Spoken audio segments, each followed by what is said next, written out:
Hello everyone and welcome back to Tech Cloud Solution. If you are preparing for the Azure Fundamentals exam, so this is day 8 of our AZ900 exam question review series. If you haven't watched the previous parts, check out the playlist for complete coverage.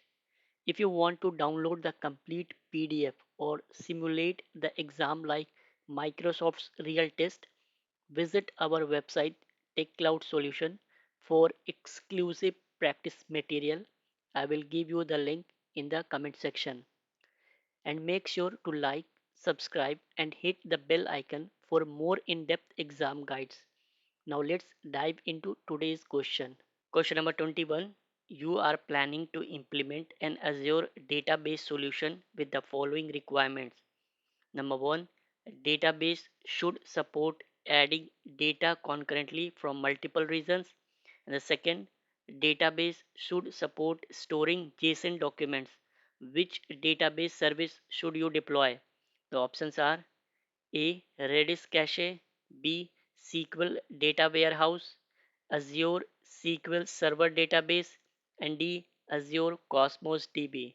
So the correct answer is D. Azure Cosmos DB.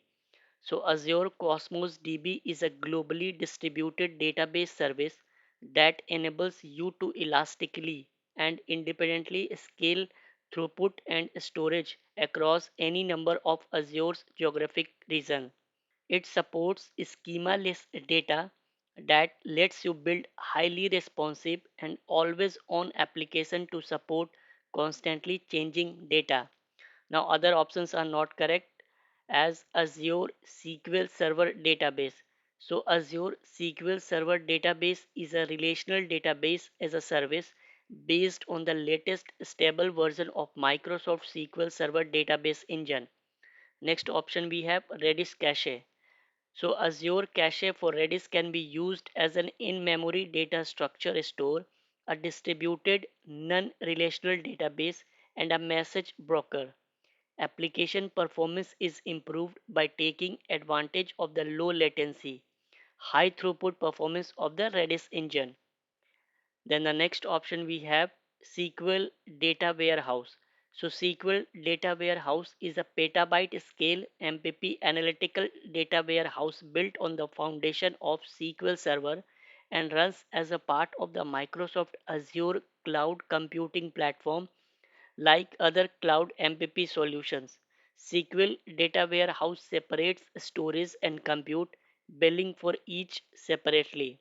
Tips for this question is you have to look the keywords for database, multi-region concurrency, JSON, then the answer would be Azure Cosmos DB. Question number 22. Which Azure service should you identify to enforce Azure multi-factor authentication based on a condition? Select the correct option. The options are Azure Monitor, B. Azure Security Center, C. Microsoft Intra ID Identity Protection, and D. Microsoft Defender for Identity. The correct answer is C. So Microsoft Intra ID Identity Protection is a tool that allows organization to accomplish three key tasks. First, automate the detection and remediation of identity-based risks. Second, investigate risks using data in the portal. And the third, export risk detection data to third party utilities for further analysis. Now other options are not correct as Microsoft Defender for Identity. So Microsoft Defender for Identity is a cloud based security solution that identifies, detects, and helps you investigate advanced threats, compromised identities, and malicious insider actions directed at your organization. It is capable of detecting non-malicious attacks and techniques, security issues and risk against your network. Next option, Azure Security Center. So Security Center is a monitoring service that provides threat protection across all of your services both in Azure and on premises. Then the last option we have Monitor. So Azure Monitor maximize the availability and performance of your application by collecting, analyzing, and acting on telemetry from your cloud and on-premises environment. It helps you understand how your applications are performing and proactively identifies issues affecting them and the resources they depend on. Question number 23. A company is planning on moving some of its on premises resources to Azure. They have to classify various expenses as a part of the business justification for moving to Azure. One of the expenses identify as software licensing. Which category this expense belongs to? The options are primary expenditure, B. Secondary expenditure, C. Operational expenditure, and D. Capital expenditure. So the correct answer is C, that is operational expenditure. So operational expenditure is a spending money on services or products now and being billed for them now. You can deduct the expense in the same year you spend it.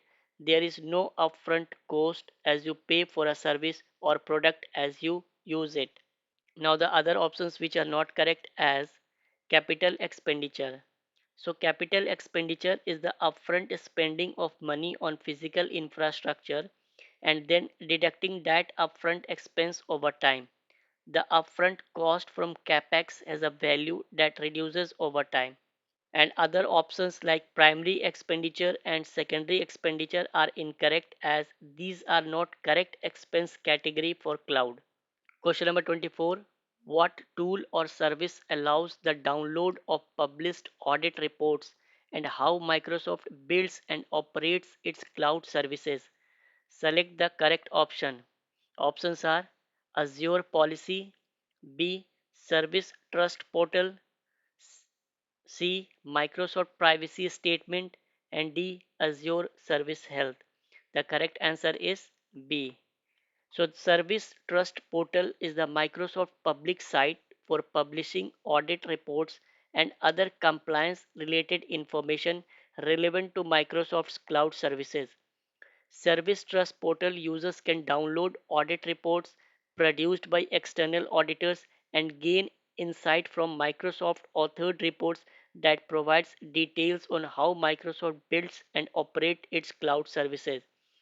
Other options which are not correct as Azure Policy, so it helps to enforce organizational standards on resources.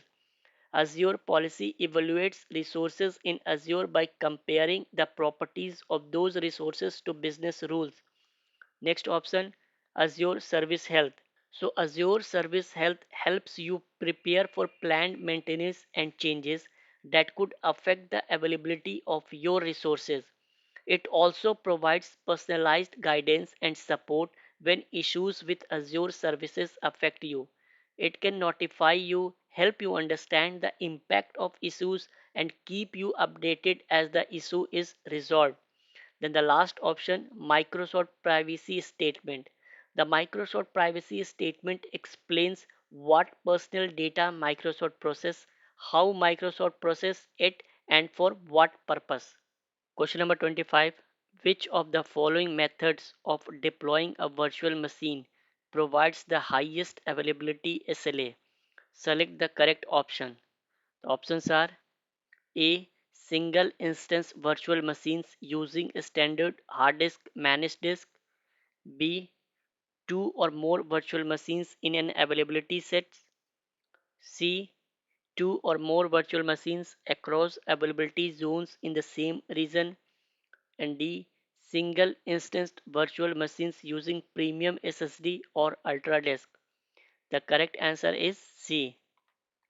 So for all virtual machines that have two or more instances deployed across two or more availability zones in the same Azure region, Azure guarantees you will have virtual machines connectivity to at least one instance at least 99.99% of the time.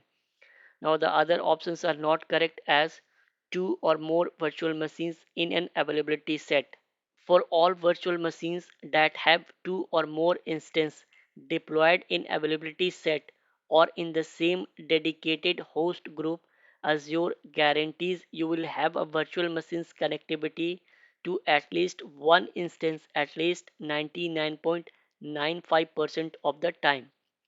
Next option we have single instance virtual machines using premium SSD or UltraDisk. So for any single instance virtual machines using premium SSD or UltraDisk for all operating system disks and data disks, Azure guarantees you will have a virtual machines connectivity of at least 99.9%. And the last option we have single instance virtual machines using a standard hard disk managed disks is incorrect as Azure guarantees you will have virtual machines connectivity of at least 95%. Question number 26. Which types of customers are eligible to use the Azure government to develop a cloud solution? Select two correct options. The options are A. United States government contractor, B. Canadian government contractor, C. United States government entity, D. European government entity, and E. European government contractor. So the correct answer is A and C. So US government agencies or their partners interested in cloud services that meet government security and compliance requirements can be confident that Microsoft Azure government provides world-class security, protection, and compliance services. Azure Government delivers a dedicated cloud enabling government agencies and their partners to transform mission critical workloads to the cloud. Azure Government Services handles data that is subject to certain government regulation and requirements. Question number 27. Which of the following are valid Azure storage account types? Select two correct options. The options are A. Snapshot storage, B. Storage version 2, C. Storage version 3, and D. Blob storage. So the correct answer is B and D. So Azure Storage offers several types of storage accounts. Each type supports different features and has its own pricing model. Consider these differences before you create a storage account to determine the type of account that is best for your application. The types of storage accounts are general purpose V2 accounts, basic storage account types for blobs, files, queues, and tables, recommended for most scenarios using Azure storage. Then next we have general purpose V1 accounts, legacy account type for blobs, files, queues, and tables. Use general purpose V2 accounts instead when possible. Next we have blob storage accounts with premium performance characteristics for block blobs and append blobs, recommended for scenarios with high transaction rates or scenarios that use smaller objects or require consistently low storage latency. Other options are not the correct option. Question number 28. Your company has several business units. Each business unit requires 20 different Azure resources for daily operation. All the business units require the same type of Azure resources. You need to recommend a solution to automate the creation of Azure resources. What should you include in the recommendation? The options are A. Azure Resource Manager templates, B. Virtual machine skill sets, C. Azure blueprints, and D. Management group. So the correct answer is A. Azure Resource Manager templates. So ARM templates are JSON files that define the infrastructure and configuration for your project. The template use declarative syntax which lets you state what you intend to deploy without having to write the sequence of programming commands to create it. In the template, you specify the resources to deploy and the properties for those resources. Now other options are not correct as virtual machine scale sets. So Azure virtual machine scale sets let you create and manage a group of load balanced VMs. The number of VM instances can automatically increase or decreases in response to demand or a defined schedule. Next, we have Azure Blueprint. Azure Blueprint enables cloud architects to define a repeatable set of Azure resources that implement and adhere to an organization standards, patterns, and requirement. Azure Blueprint is a declarative way to orchestrate the deployment of various resource templates and other artifacts. The last option we have management group. So management groups are containers that help you manage access policy and compliance for multiple subscription. All subscriptions in a management group automatically inherit the conditions applied to the management group. What is Azure Information Protection? The options are AIP is a cloud based solution that helps organizations classify their resources by applying tags. B. AIP is a cloud based solution that helps organizations classify and protects its documents and emails by applying labels. C. AIP is a monitoring service that provides threat protection across all of your services, both in Azure and on premises. And D. AIP is a cloud based security solution that identifies, detects, and helps you investigate advanced threats, compromised identities, and malicious insider actions directed at your organization. So the correct answer is B.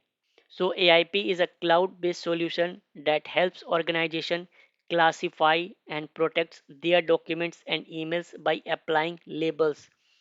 Labels can be applied automatically by administrators who defines rules and conditions, or manually by users, or with a combination of both where users are guided by recommendation, and all other options are not correct. Question number 30. How can the IT department reduce the number of times users must authenticate to access multiple applications? Select the correct option. The options are A. SSO, B. Multi-factor authentication, and C. Conditional access. The correct answer is A. So SSO, that is single sign-on, enables a users to remember only one ID and one password to access multiple application. Now other options are not correct as conditional access. Although conditional access enables you to allow or deny access to resources based on identity signals, it doesn't provide access to multiple application. Then the last option, multi-factor authentication. So multi-factor authentication provides additional security for your identities, but it doesn't provide access to multiple applications. That's it for today's Azure Fundamentals exam question review. I hope these tips and tricks help you feel more confident for your exam. And don't forget, you can download the PDF and take a real exam simulation on our websites. Check the link in the comment section. If you found this helpful, like, share, and subscribe for more in depth exam prep, and let me know in the comment how your preparation is going. Make sure to watch the next part in our Easy 900 playlist for more practice question. See you in the next one.